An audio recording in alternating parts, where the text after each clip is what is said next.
Bismillahirrahmanirrahim. Assalamualaikum warahmatullahi wabarakatuh.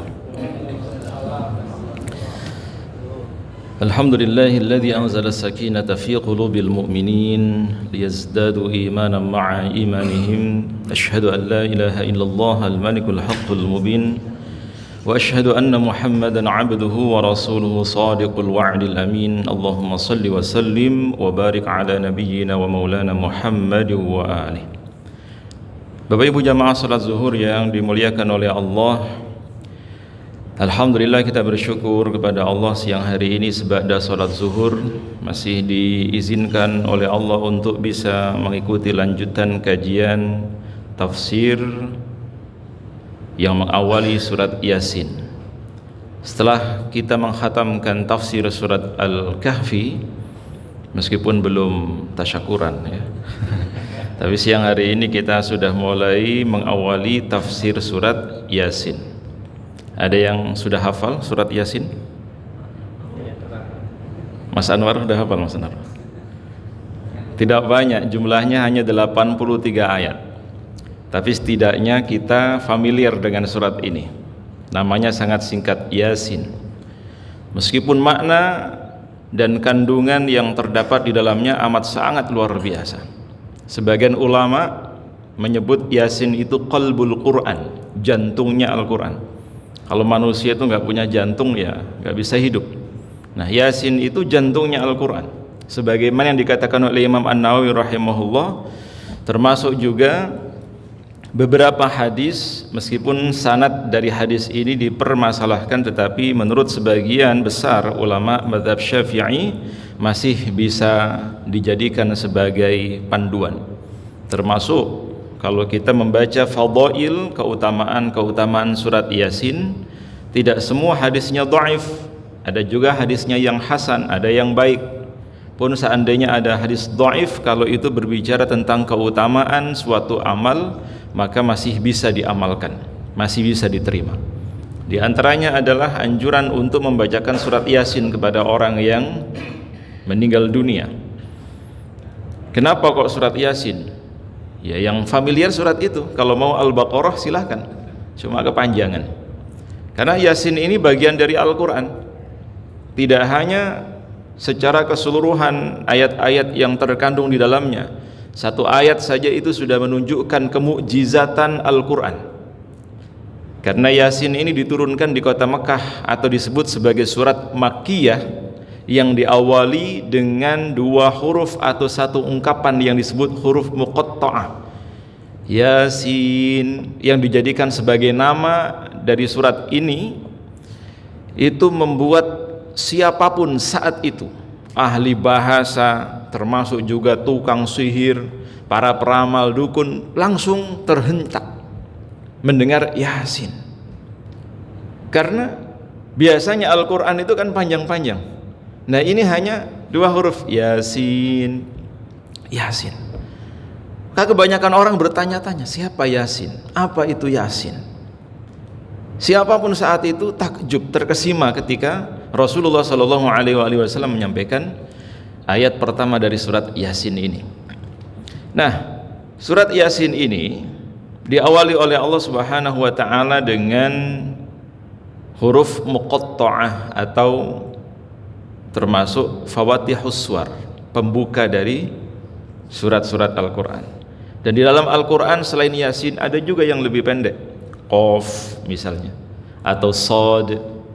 Ada yang 4 huruf tapi dibaca panjang sekali, Kaf ha ya ain Shad. Ini huruf-huruf yang sebetulnya tidak memiliki arti, tetapi justru yang menjadi indikasi adanya kemukjizatan Al-Quran. Karena sebagian mufassir menjelaskan fawatihus suwar atau huruf muqatta'ah itu wallahu a'lamu bimuradih, hanya Allah yang tahu artinya. Apa itu makna Yasin? Hanya Allah yang tahu artinya. Apa itu makna Shad? Apa itu makna Qaf, Alif Lam Ra, Alif Lam Mim? Hanya Allah yang tahu. Tapi sebagian mufassir lainnya seperti yang dikatakan oleh Ibnu Abbas radhiyallahu an, bahwa huruf muqatta'ah itu merupakan singkatan yang juga menunjukkan kemukjizatan Al-Quran. Misalnya disebutkan oleh Abu Hurairah radhiyallahu an yang mengutip pendapat Ikrimah, Ad-Dhahak, ini ulama-ulama ahli tafsir, Sufyan bin Uyainah, Sa'ad bin Jubair, mereka mengatakan bahwa Yasin itu adalah singkatan dari kata Ya Sayyidal Bashar, wahai pemimpin manusia. Ada juga yang mengatakan Yasin itu adalah nama dari nama-nama Rasulullah sallallahu alaihi wasallam. Kalau kita menuruti perdebatan pendapat para ulama, nggak ada habisnya. Sama-sama mengklaim bahwa Yasin itu ada maknanya, yang lain mengklaim tidak ada maknanya, pokoknya begitu. Nah, kita semakin banyak membaca, semakin banyak belajar, nanti akan semakin tahu ada banyak derivasi, ada banyak term-term terkait dengan ayat-ayat yang menjadi pembuka dari surat. Memang lebih kehati-hatiannya ya hanya Allah yang tahu. Tapi kan Al-Quran itu membuka ruang yang disebut dengan produk penafsiran. Dan tafsir itu memang sesuai dengan kondisi zaman. Saat itu dimaknai dengan kondisi yang memang relevan di masa itu. Bisa saja saat ini tafsir walaupun ayatnya sama tapi dimaknai dengan konteks yang lebih sesuai, yang relevan dengan kondisi saat ini. Tetapi huruf-huruf muqatta'ah ini, sebelum kita membahas lebih jauh, di dalam surat Yasin itu ada beberapa kandungan secara global. Di antaranya yang pertama membahas tentang tauhid, tentang akidah, termasuk masalah eskatologi, masalah yang akan kita jalani. Misalnya ya, kita sering mendengar pada saat hari di mana mulut dikunci, kemudian tangan berbicara, kayak lagunya siapa itu? Ya. Chris. Ya. Itu surat Yasin itu. Al-yauma nakhtimu ala afwahihim. Ingatlah hari di mana mulut-mulut kalian akan dikunci. Kita yang biasa ngomong, kita yang biasa ngobrol, biasa berorasi, mingkem, dikunci. Kayak resleting itu dikunci atau dilakban. Nggak bisa berbicara. Nah, terus yang berbicara nanti apa? Yang berbicara itu semua tubuh kita. Bisa juga mata, bisa bicara. Bagi Allah tidak sulit membuat berbicara tangan, kaki, telinga, tidak sulit. Sebagaimana tidak sulit bagi Allah membuat lidah kita bersuara, mulut kita bersuara, lidah kita berbicara.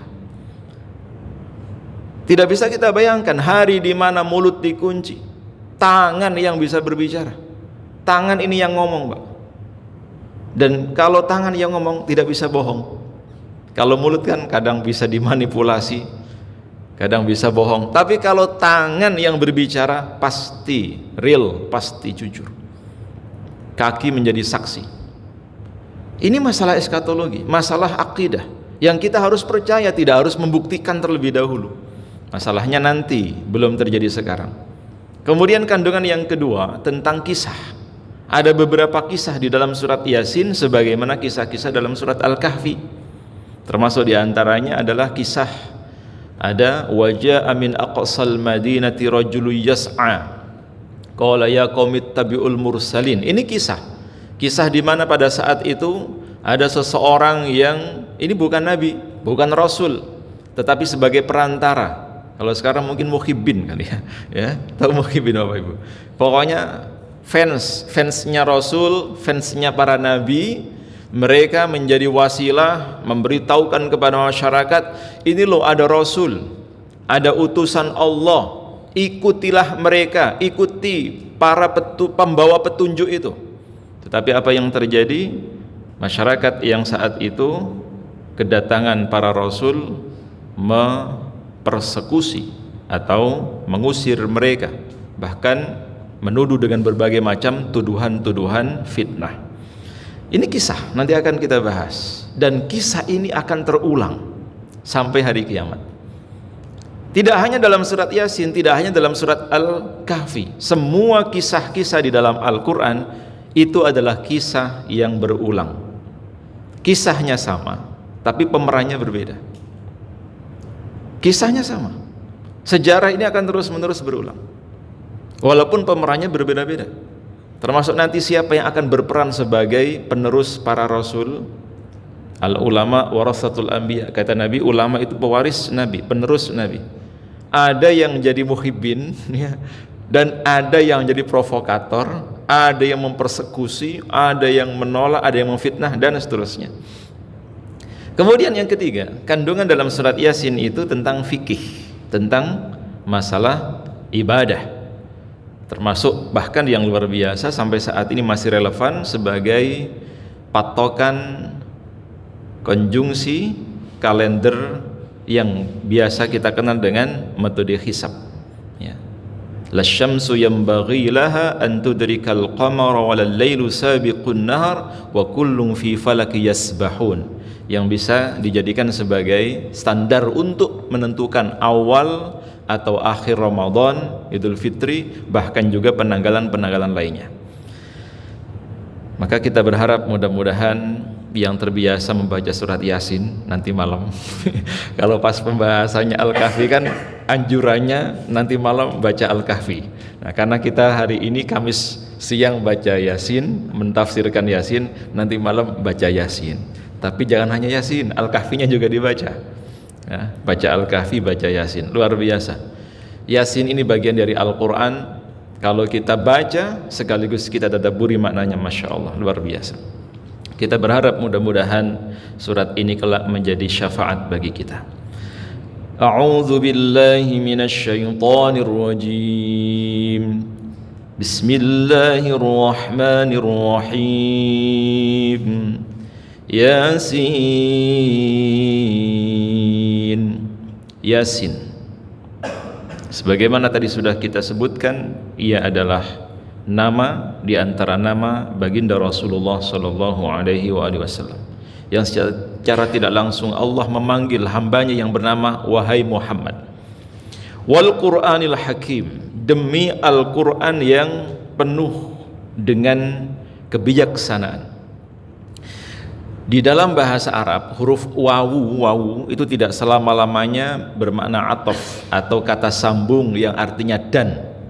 Ada kalanya wawu, wa itu dijadikan oleh Allah sebagai sumpah yang artinya demi. Misalnya kalau digabungkan dengan lafaz Allah menjadi wallahi, demi Allah. Kenapa ada orang yang sampai rela bersumpah? Sumpah itu kan tujuannya adalah untuk menguatkan argumen atau informasi, bahkan menumbuhkan kepercayaan bagi objek yang diberi informasi.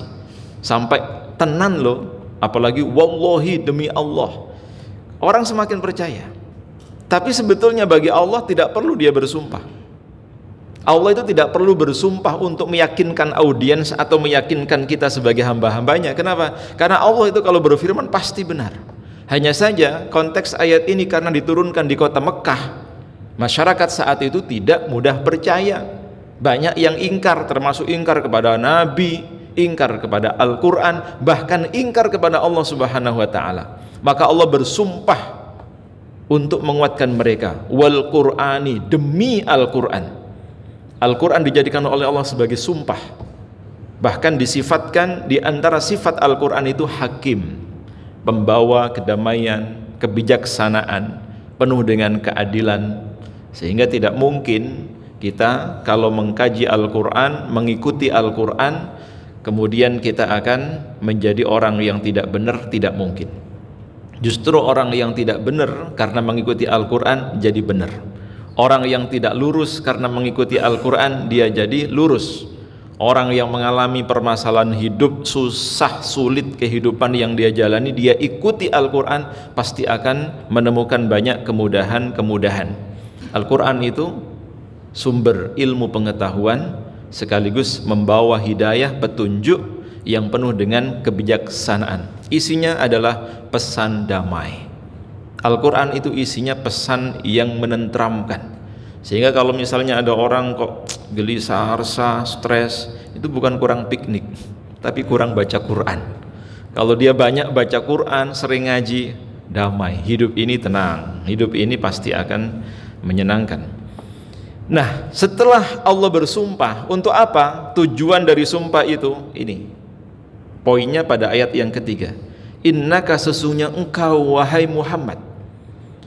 Tiba-tiba kok ada engkau, kamu. itu dari mana rujukannya? Dhamir kata gantinya ke siapa?